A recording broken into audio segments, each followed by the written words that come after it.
Bismillahirrahmanirrahim. Assalamualaikum warahmatullahi wabarakatuh. Inshallah, today we're going to begin our first class. So basically, we are still in the week 1. We done with the introduction last class.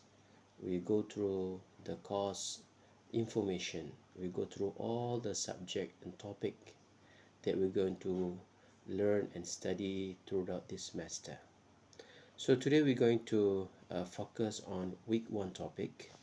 So among the topic that we're going to discuss today is number 1, historical views of childhood, and number 2 is developmental process. So under developmental process, we're going to discuss biological process, cognitive process, and socio-emotional process. So basically that are the topics that we're going to cover for week 1. All right. The importance of studying lifespan development. So why it is important to study lifespan development? Okay, actually you can refer to your e-book, e-textbook, right, that been provided. So I already screenshot important pages that are related to topic on week 1. So I will share with all of you. Okay, so the importance of studying lifespan development. How might people benefit from examining lifespan development? Perhaps you are or will be a parent or teachers. If so, responsibility for children is or will be a part of your everyday life. The more you learn about them, the better you can deal with them. Perhaps you hope to gain some insight about your own history as an infant, as a child, an adolescent, or young adult. Perhaps you want to know more about what your life will be like as you grow through the adults year. All right. If you look at the left side of this page, there are definition of development. So, and the definition or the meaning of lifespan perspective. Let us go through together. Development means the pattern of change that begin at conception and continues through the lifespan.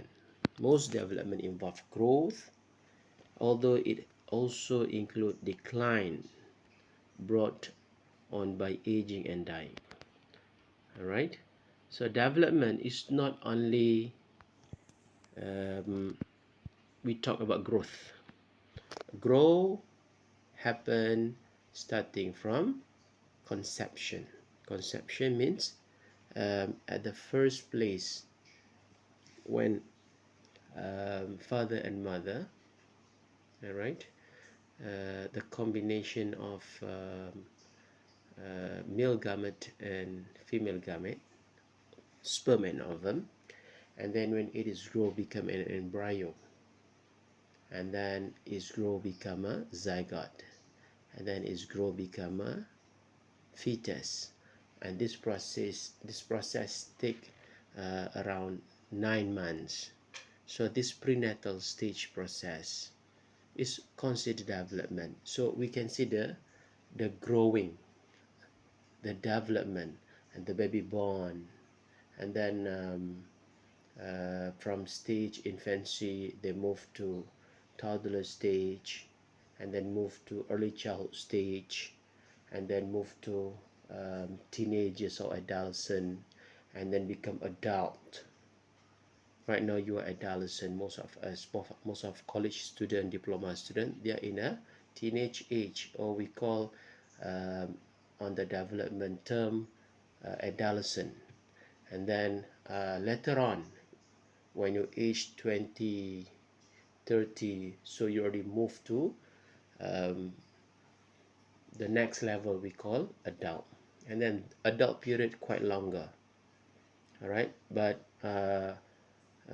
most of the time the development is very little happen during adult, and most of the time it's not happening, and then it sustain the development, and then until old age. Old age we will see a decreasing of development.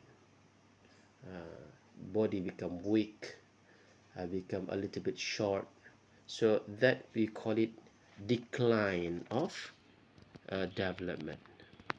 And then if you look at lifespan perspective, what does it mean? It's a perspective that development is lifelong, multidimensional, multidirectional, plastic, multidisciplinary, and contextual, involve growth, maintenance, and regulation, and is constructed through biological, sociocultural, and individual factors working together. So, lifespan perspective adalah pandangan. Perspektif, dalam bahasa Melayu pun kita panggil perspektif, which is lifelong. Lifelong means berterusan. Lifespan ni berterusan. Multidimensional, multidirectional, plastic, multidisciplinary. We will go to that after this. Right, so basically, so this is the introduction or the beginning of topic introduction, the importance of studying lifespan development. Okay, next, you go together.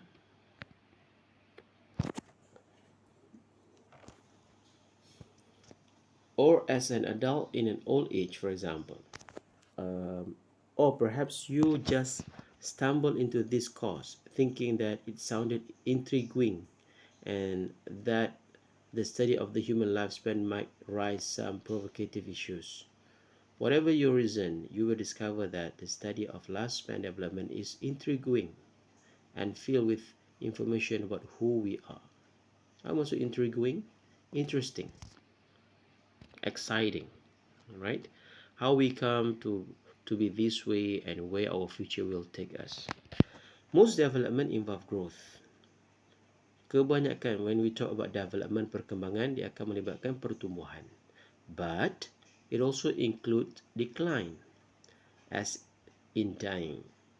In exploring development, we will examine that lifespan from the point of conception until the time when life, at least life as we know it, ends.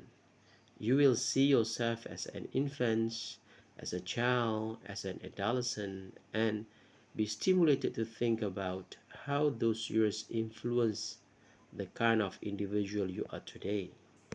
And you will see yourself as a young adult, as a middle-aged adult, as an adult in an old age, and be motivated to think about how your experience today will influence your development through the remainder of your adult years.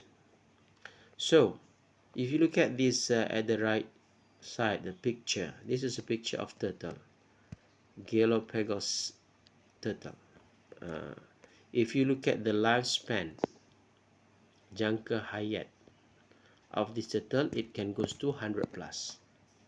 But historically, dalam sejarah umur manusia yang dicatatkan, okay, human able to live up to 122 years.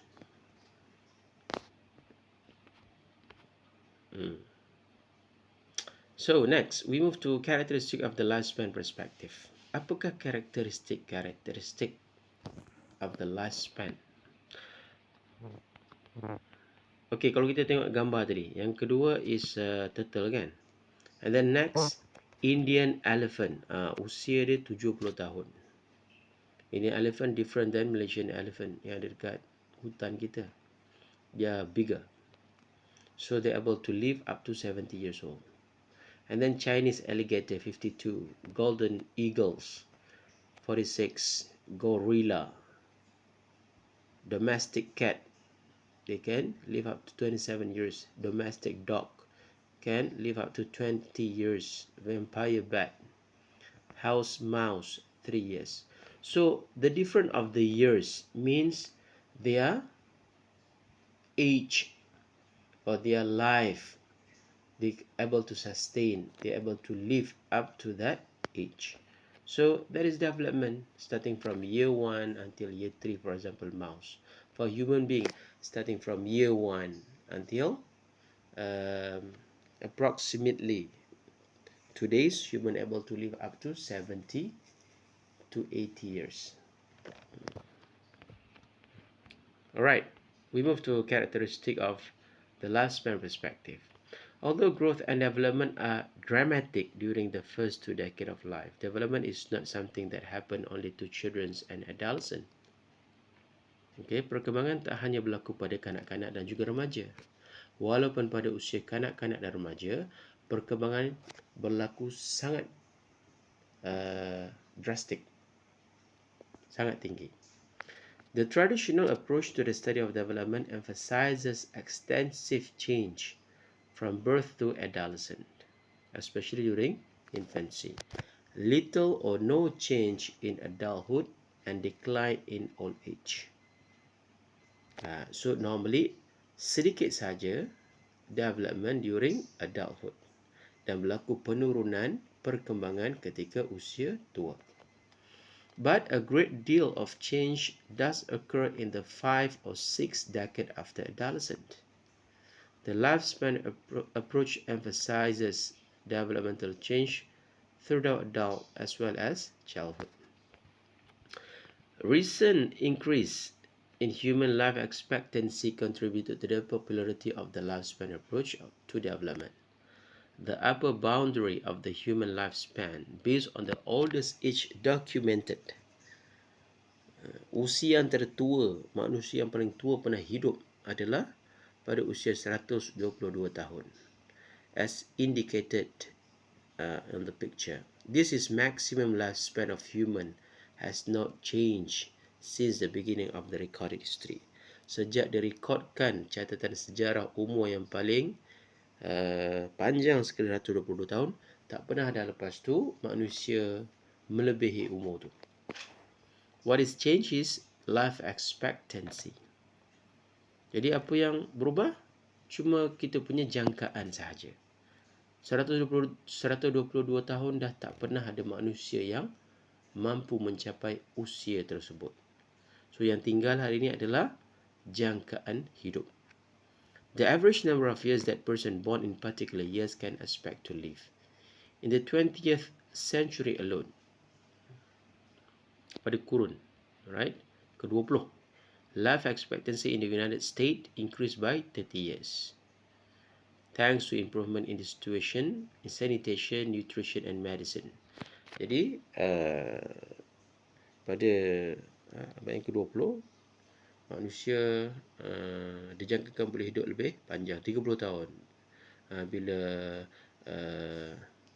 diperbaiki dari aspek ubat-ubatan, kebersihan, nutrition, ini boleh memanjangkan jangka hayat manusia. As we move towards the end of the first decade of the 21st century, the life expectancy in the United States is 78 years of age. Kajian menunjukkan masuk abad 21, manusia mampu hidup umur 78 tahun. Today, for most individuals are developed countries, childhood and adolescence represent only about 1/4 of their life. So, ini menunjukkan kalau dalam agama, dalam Islam juga Rasulullah, saya rasa semua pun dah biasa dengar yang Rasulullah memberitahu bahawa lingkungan umur umat akhir zaman, alright, dalam lingkungan 60 ke 70 tahun. Alright, this is the definition of lifelong perspective. Yang tadi sebut, what is lifelong? Lifelong is development is plastic, development is science, is multidisciplinary, development is contextual, development is multi-directional, development is plus. Kita discuss tadi kan. Alright. So let us discuss. Apa maksud development is lifelong? So macam-macam pengertian related to development. Development is lifelong means in the lifespan perspective, early adulthood is not the end point of development. Rather, no age period dominates development. Okay? Researchers increasingly study the experience and the psychological orientation of adults at different points in their life. Later in this chapter, we will describe the age period of development and their characteristic. So, perkembangan adalah berterusan. Itu maksud dia lah. When you talk about development, development is lifelong. Perkembangan dia berterusan. It's continue. Dia tak ada berhenti sekejap, berhenti pada umur kanak-kanak. Perkembangan tu berhenti pada usia dah dewasa dan tak ada perkembangan. Actually, it's a lifelong.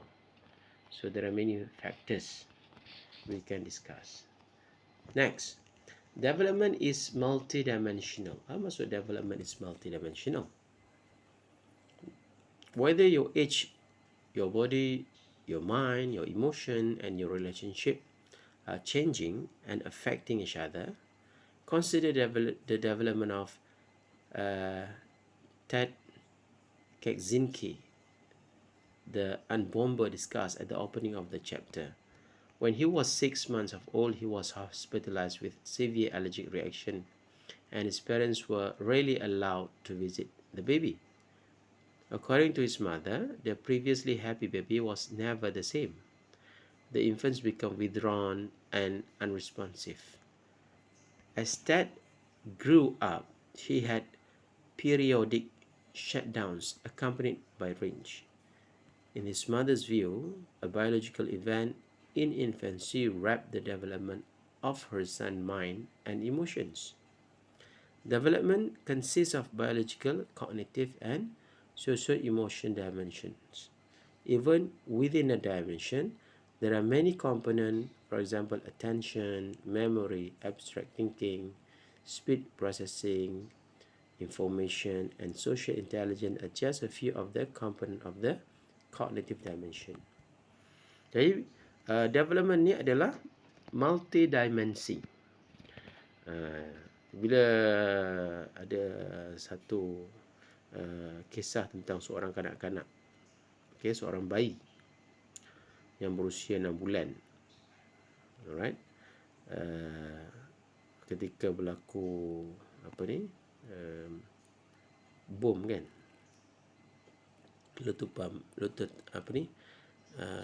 satu situasi berlaku letupan, alright.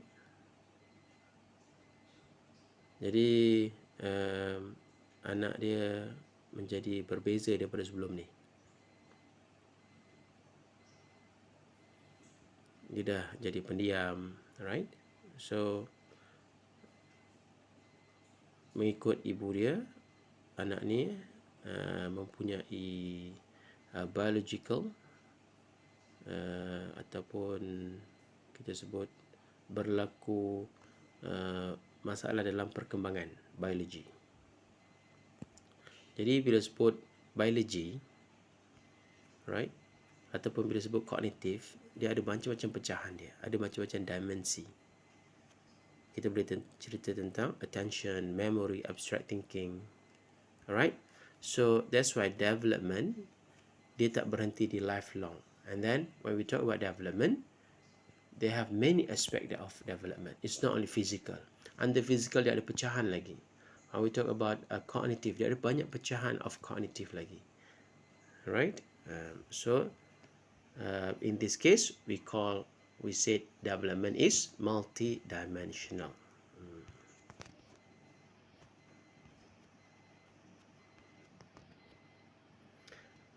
And then development is plastic. Apa maksud development is plastic?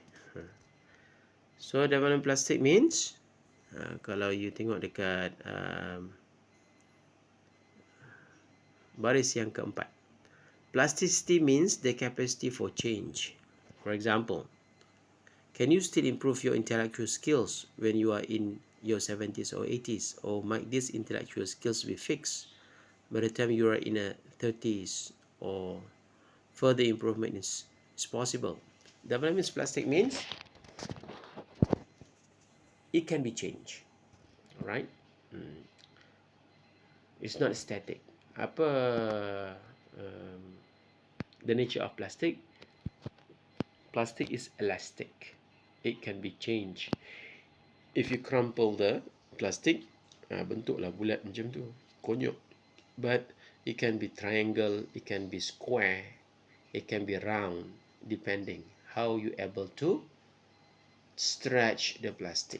So basically, development is plastic means development have a capacity to change. Itu maksud development, boleh berubah, perubahan. Boleh berubah-ubah lah. Okay. And then next, development is contextual. No. Developmental science is multidisciplinary. Perkembangan sains ada macam-macam disiplin. Bila sebut sains, dia bukan saja masuk dalam lab, main dengan tabung uji ke penunduh Bunsen. No. So, developmental science ada macam-macam disiplin.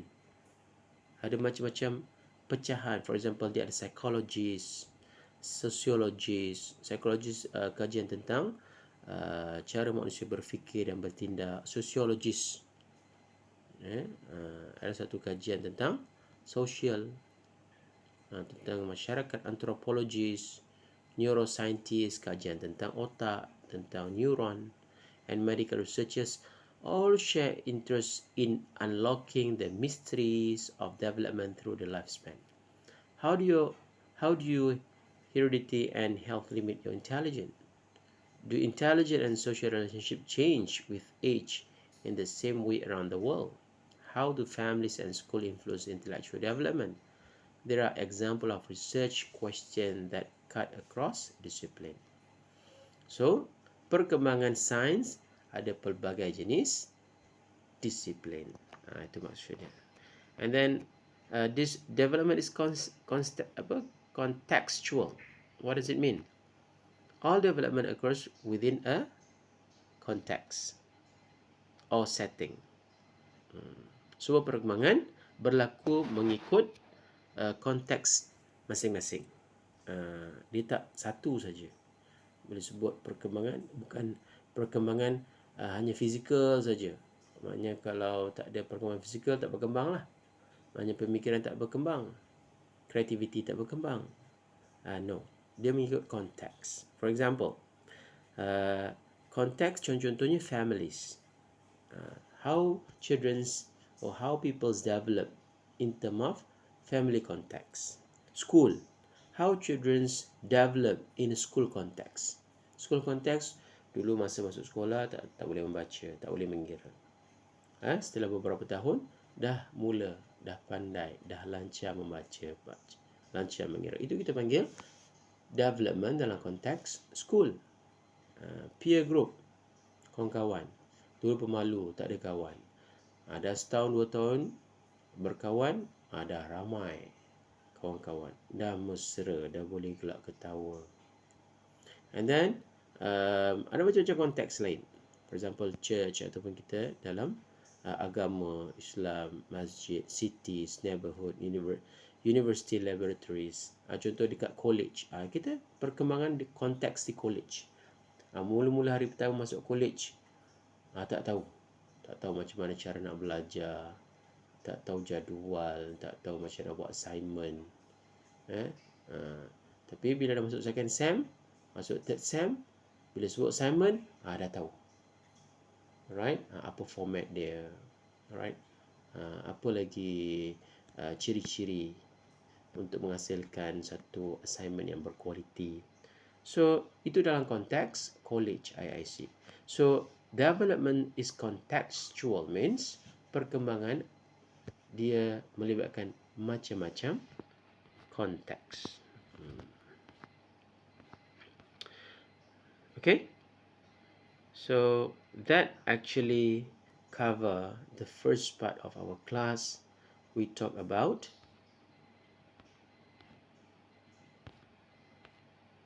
importance of studying lifespan development. Jadi ringkasannya ada dekat sini.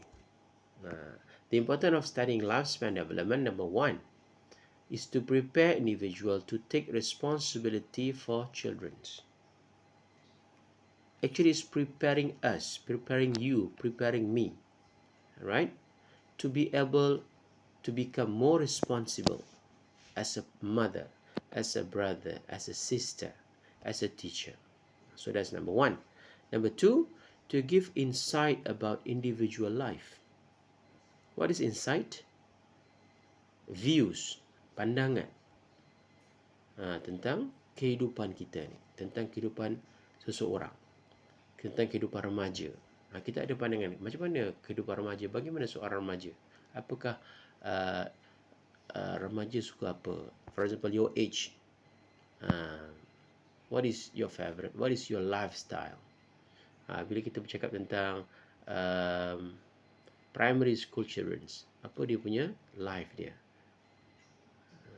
Kalau kita sebut tentang secondary school, so we're going to have our insight about certain period or about individual life, kehidupan seseorang. So that's why penting, important to study lifespan development. And number three, the importance is to provide knowledge about what individual's life will be like as their age. Untuk dapat ilmu dan dapat pengetahuan.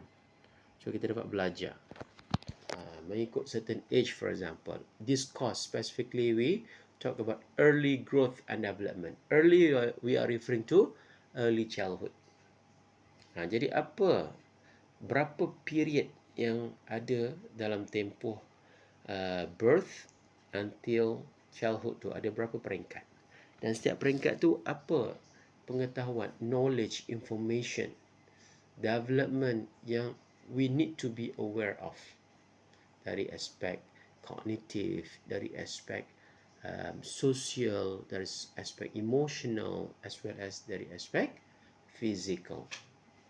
Apakah perkembangan, development that we need to know in order to help us to become responsible, in order to help us to have positive views, a proper insight related to their period of life. So basically, that is the importance of studying lifespan. And then this is the last part, okay, the nature of development.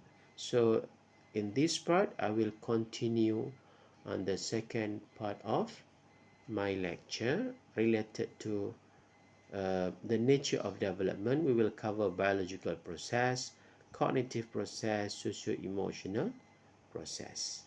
Okay, so that's all for the first part. Thank you. Assalamualaikum.